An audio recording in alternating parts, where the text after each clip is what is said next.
Aujourd'hui, les BRICS ont la capacité d'être dans une posture catégoriquement puissante de faire apparaître leur monnaie à l'Afrique en remplaçant le franc CFA. Ce serait un désastre pour l'économie française, puisque les banques africaines sont en surliquidité. Elles ne peuvent pas prêter aux PME et elles ne peuvent rien injecter dans l'économie réelle, puisque cette monnaie de colonisation est fabriquée à Chamalières, dans le Puy-de-Dôme. Le franc CFA, monnaie de colonisation fabriquée en France, curieusement, est refusé dans toutes les banques en France et refusé dans tous les commerces en France, en sachant que 1 franc CFA est égal à 0,0015 euros. Le franc CFA ne peut donc pas contribuer au développement économique des 14 pays africains concernés, puisque cet argent, leur argent n'est plus leur argent, puisqu'il doit être mis à disposition du gouvernement français. En gros, ça s'appelle du vol, mais c'est légal. C'est un braquage autorisé. Il existe 11 accords coloniaux signés entre les anciennes colonies françaises et leur ancienne autorité administrative française en Afrique. Je vais te parler de l'accord numéro 2. Accroche-toi. L'accord numéro 2, c'est la confiscation automatique des réserves financières nationales en Afrique. Le Niger, la République centrafricaine, le Tchad, le Congo-Brazzaville, la Guinée-Bissau, la Guinée équatoriale, le Burkina Faso, le Mali, le Sénégal, la Côte d'Ivoire, le Cameroun, le Togo, le Bénin, le Gabon, depuis 1961, doivent obligatoirement déposer leurs réserves financières auprès de la Banque de France.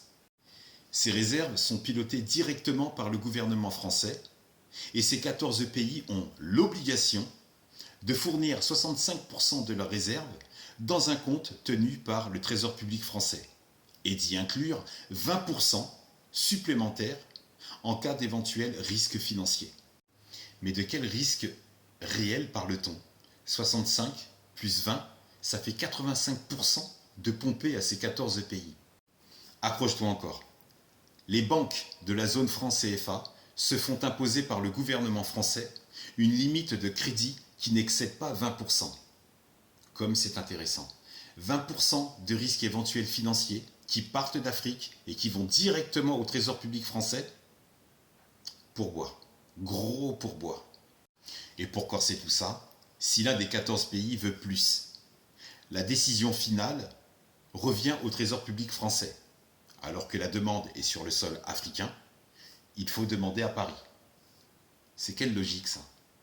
Imagine un mec qui rentre chez toi. Il ouvre ton frigo, il se sert, il utilise ta cuisine, il mange dans ton salon, il dort dans ton lit, il utilise ta douche, tes toilettes. Il squatte le canapé devant la télé. Le jour où toi tu veux virer la DSL pour y installer la fibre, eh bien, ce mec-là qui squatte chez toi et qui ne paye pas de loyer, imagine c'est à lui que tu dois demander l'autorisation pour installer la fibre chez toi. C'est ce que doit subir tout pays en Afrique régi par l'économie autour du franc CFA. Le Mali a vu son économie en difficulté pour démarrer. Donc son gouvernement a eu envie d'en finir avec cette puissance coloniale. Le gouvernement malien a mis fin à ces accords coloniaux jugés injustes et a décidé de mettre un terme à sa dépendance et a annulé ces 11 accords coloniaux qui constituaient un frein au développement du Mali.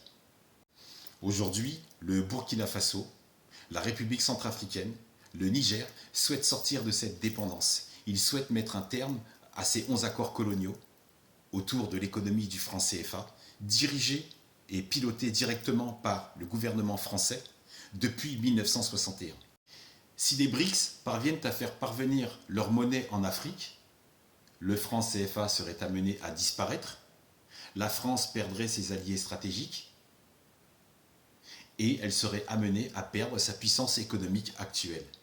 Et accroche-toi encore, si les choses vont dans ce sens, au niveau classement, la France se retrouverait entre la 15e et 20e puissance économique mondiale.